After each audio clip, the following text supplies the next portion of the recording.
Hi, welcome to another episode of Hot Takes. Britain's justice system is slowly grinding to a halt.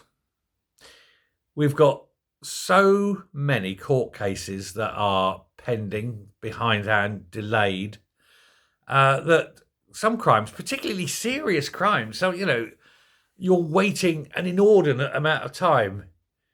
Now, there is a rule that's written in that you must be taken to court. You must have your court appearance within 12 months, a year, of being charged. That's always been the rule. If they can't get you to court within those 12 months from your charge, then that's it. You're exonerated. You're not guilty. You're not innocent. You're just not nothing. They just can't take you to court. There are cases where they can go and apply for an extension, particularly, but they must do that. But otherwise, it's 12 months, or you just don't, you time out on the prosecution. Now, during COVID, that was changed, and they increased that to 3 years during the COVID era.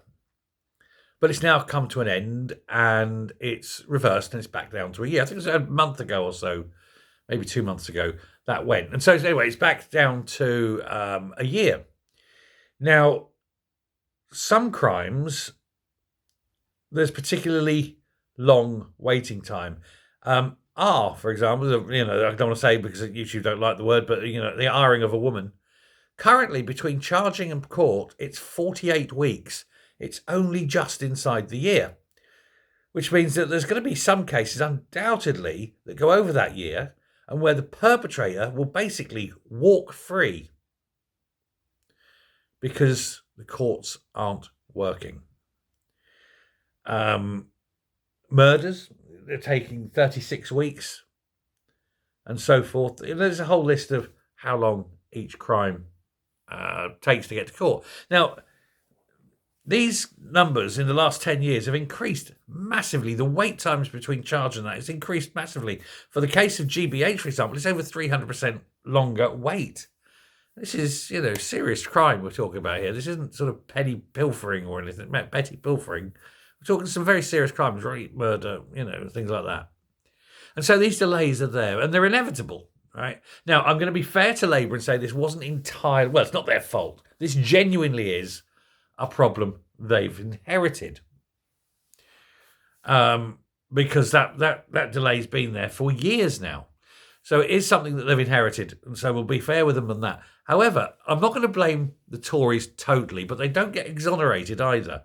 For, of course, the big rise in the wait was COVID, when everything was messed up, and which is why they brought the 3-year rule in temporarily. But of course, that just means more and more people waiting during that period. Now, since COVID, that went away, the Tories didn't do anything to help shrink the waiting time. They did actually say they were intending to push through certain things that would shorten the list, if you will, and get rid of 7,000 pending cases. But in fact, it increased by 7,000. So, not what we could say, not a 100% success rate there. So what do? Well, there's a big review. They were putting this big review in on how they can change the justice system, the court system, and everything to try and ease this backlog and make sure that justice is administered quicker, which is better for the victims, of course, but it's also better for the perpetrators. They're not languishing. They're not hanging around, waiting, wondering, getting worried or anything. They're in, bang, and they're done, and they're out, and they know what their punishment is. And it's either jail or it's a fine or whatever, depending on what they've done. And it's the waiting that's the worst of it. And I'm going to tell you a little true story about a young man who had 6 points on his license when he was done for speeding. Only he was really motoring, and he was expecting a further 6 points and would have got a ban. And the notification came through, but it was like 6 months away between the notification and when the court case was. And for 6 months, this man was deeply worried, trying to sort out all his problems. He goes, oh my God, I'm going to lose it. In the end, before he got there, he phoned up. He actually managed to get himself a barrister. So when he went to court and the barrister talked it down, he got 5 points. Like that. He was that close. And he walked out of court, he still had his licence. This would be 7 years ago or so. And since then, it's all started falling off the licence and whatever. But he's very worried. He was very worried for a long time for those 6 months because he didn't know if he's going to lose his licence, And at the time, that would have cost me my job. For it was I. Naughty boy. Naughty boy. But yeah, I couldn't help it. I was driving because this was when I was an accountant. I was going off to various building sites, left and right and centre and everything. And I put my foot down because the traffic's very light on motorways during the day and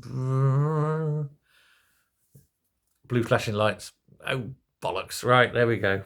Bang to right, it's my own fault, but it was that long wait. It was awful. Anyway, so what is the solution? They've got several solutions. Now, what Labour are promoting, well, they're looking at many things, they're saying, but there's two things that stood out for me, and I thought, yes, that's okay. Number one, they want to open up more courts. More courts, bigger throughput, you can deal better. That will obviously help. Now, number two is another brilliant solution, I think, and it's one they have in America, and that's night court. So what happens there is when they arrest you, they go in, they process you through the police station. And if it's minor crime, they literally just, boom, straight into the court. And they just said, well, we stopped this individual, blah, blah, blah, blah, blah. And he goes up. And it's just the judge, right? There's no jury. You have to sign off that you agree to it. But summary justice is served. And, if you go in there, say, you were drunk and disorderly. Yes, Your Honour. Whoa, whoa, whoa. Okay. Policeman gives his evidence, and the judge says, "How do you plead?" You go, "Not guilty." He goes, "Well, we've got this. I think you're guilty. We're going to do this." Boom, boom, boom. And away you go. He says, and he gives you, whatever you want. So if you say not guilty, it has to go to a full trial. But if you say guilty, just boom, there and then you're done. And what they do is they'll give you a fine, or throw you in the tank for the rest of the night and leave you in the morning, whatever they do. But that's how they do it. Summary justice, right? Here's the thing. Do that, not for the serious stuff, for the little stuff, for the low-level stuff. Get them in, boom, boom, boom, straight through night court. They're in, they're out, they're off the books, and they've gone. And if you run that, make Monday to Thursday do it. Don't have a night court on a Friday, because anyone who's done something stupid on a Friday, you don't want to be taking up the judge's time. You'll pay the price by having the rest of your weekend ruined as you're sitting in a cell for Monday morning. But have summary justice. Just go up there, plead guilty in front of a judge, and dealt with it. And that'll get loads of things off the books, and very quickly. Obviously the serious stuff has to go full trial, but yeah, the little shit, just boom, boom, boom, boom, boom. So you have a night court dealing with all the crap, all the little stuff, and then you've got more big courts for the big stuff, and you will fly through those cases. There you go. They've got other things as well, but I think that's right. It's absolutely right. But when it's taking a year perhaps to get trial, you're having people walk away, and the victims see no justice, and the perpetrators get away with it. And that can't be right. Let me know what you think about this. I don't want to know what you think about me speeding and me driving. Please, I'm very embarrassed about it, but I told you the story. Hey, it's all in the past, isn't it? Thanks a lot. Bye.